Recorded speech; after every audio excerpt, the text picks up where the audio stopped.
In today's video, I'm gonna show you how to add a new scene to a video on Google Vids.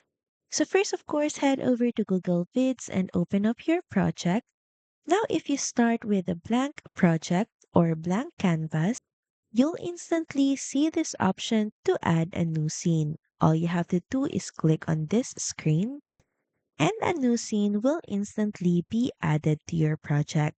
Now, if you want to add more scenes, simply click on the Add button in the timeline, or you can also use the shortcut keys in your keyboard by pressing Ctrl plus M, and a new scene will instantly be added to your timeline. And now you can add content like videos, images, text, or music to this scene just like any other part of your project. You can drag and drop your media, then resize or trim it to fit perfectly. You can also rearrange scenes anytime by dragging them from left to right on the timeline. So that's pretty much it. Thank you very much for watching this video and I'll see you again on the next one.